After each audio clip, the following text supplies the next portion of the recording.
a perseguir un supuesto terrorismo indirecto. Y ahí dice que el terrorismo indirecto son las marchas, son las pintas, son los seminarios, son las actividades económicas de autofinanciamiento. Lo que quisiéramos es partir de rechazar que esta sentencia es una persecución por ideas, por ideología que está prohibida expresamente en la Constitución peruana en su artículo 2, inciso 3, donde dice las ideas no se persiguen.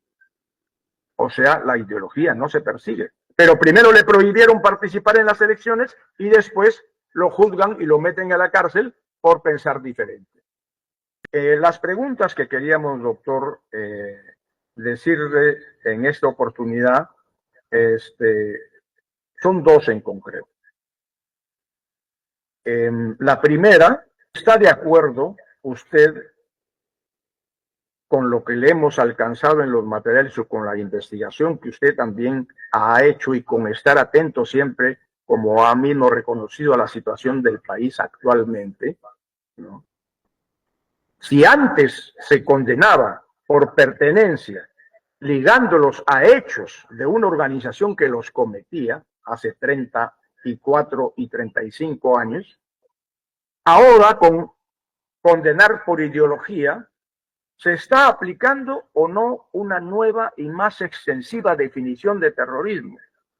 ¿Y por qué lo decimos, doctor? Porque también le hemos alcanzado nuestro libro, donde está completito la política multisectorial que el Estado aprobó el año 2019, política de combate al terrorismo hasta el 2023, y ahí firmaron todos los sectores estatales que se reunieron, incluido el Poder Judicial y la Fiscalía, firmaron, se comprometieron a perseguir un supuesto terrorismo indirecto, y ahí dice que el terrorismo indirecto son las marchas, son las pintas, son los seminarios, son las actividades económicas de autofinanciamiento. Mire, todo lo que es propaganda, las marchas, la participación en marchas, pues por eso han acusado de terroristas y han matado a más de 50 en las marchas que defendían el voto ciudadano.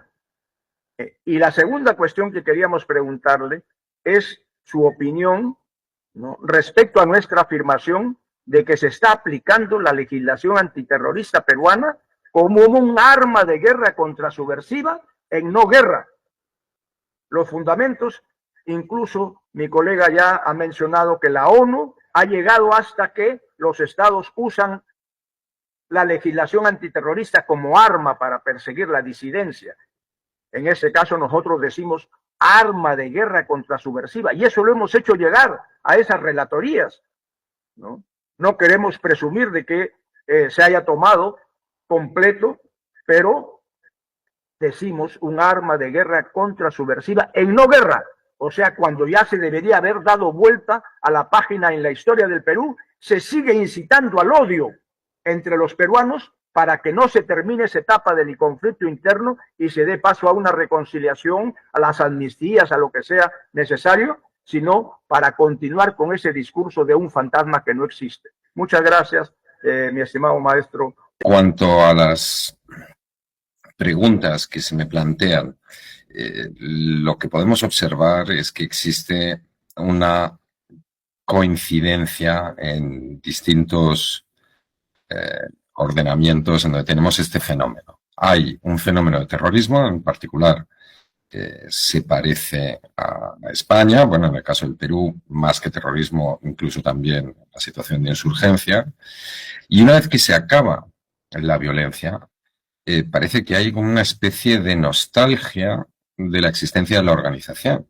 Hay determinados agentes políticos y dentro de la administración, muy particularmente, como es obvio, los órganos policiales, que también tienen intereses corporativos, que parecen tristes por que se haya terminado la actividad terrorista.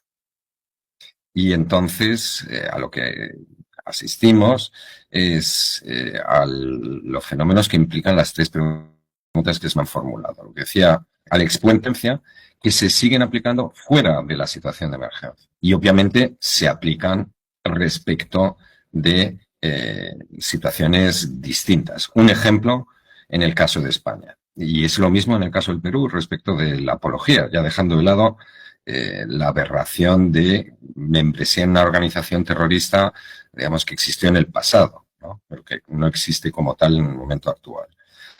En el año 2000 se aprobó en España el delito de apología al terrorismo.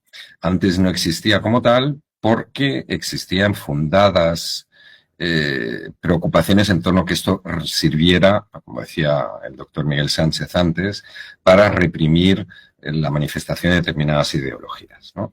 Bueno, pues en el año 2000 se introduce este delito que se aplica a, digamos, actos en los que el entorno de la organización terrorista ETA pues, se reafirmaba en su unidad de acción, etcétera, etcétera.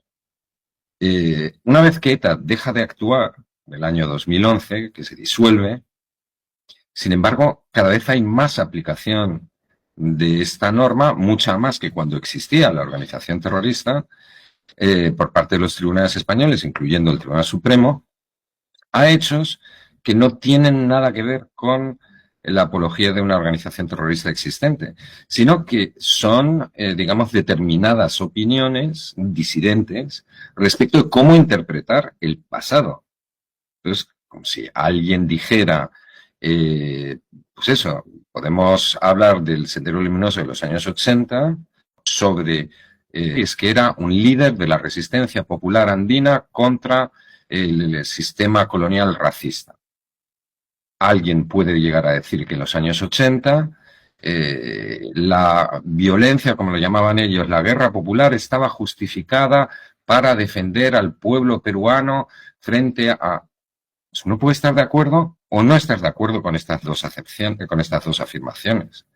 Lo que es obvio es que no puede decirse que sea apología del pasado. Es una cosa tan sencilla, no tendríamos que estar dando tantas vueltas, a pesar de que las apreciaciones procesales de mis dos copanelistas eran muy, muy necesarias, pero desde el punto de vista de lo que a mí me tocaba, la cuestión sustancial, es tan sencillo como no hay terrorismo sin terror, que eso es lo que sucede cuando sobreviven normas pensadas para una situación de una organización terrorista, cuando ya no existe esta organización terrorista. Y entonces, en ese sentido, en relación con la segunda pregunta que se planteaba por parte del doctor Sánchez Calderón, es obvio que aquí estamos utilizando otro concepto de terrorismo.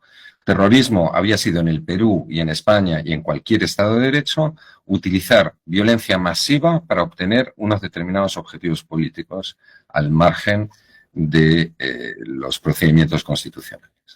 En el momento en donde no hay violencia política masiva, lo que queda es la política.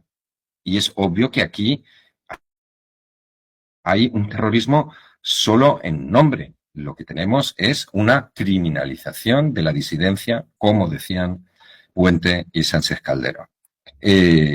Efectivamente, se identifica, el criminólogo alemán Sebastian Schäger dijo en alguna ocasión, escribió en alguna ocasión, que el terrorismo es una palabra como un hacha.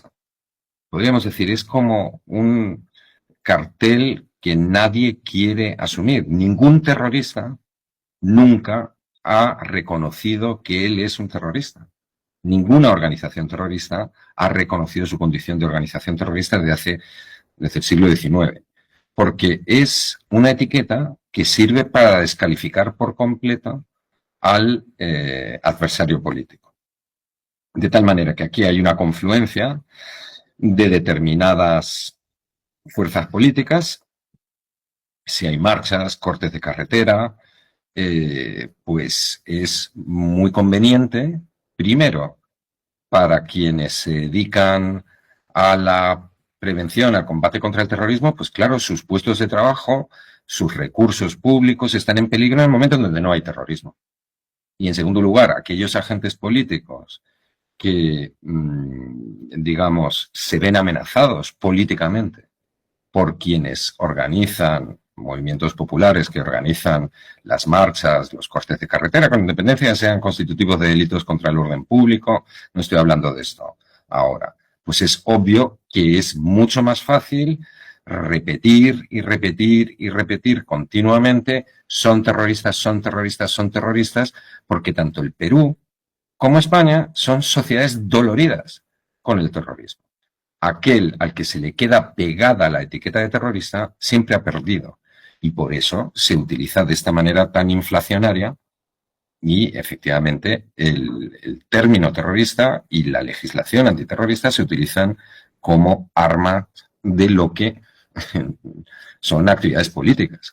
Son consideradas subversivas por alguien, pero claro, es que la subversión que se mantenga dentro del cauce constitucional, es decir, cambiar un sistema conforme a las pautas constitucionales, no es subversivo en el sentido en el que aquí nos interesa. Entonces, yo a las 3 preguntas que se me han formulado no puedo más que contestar positivamente.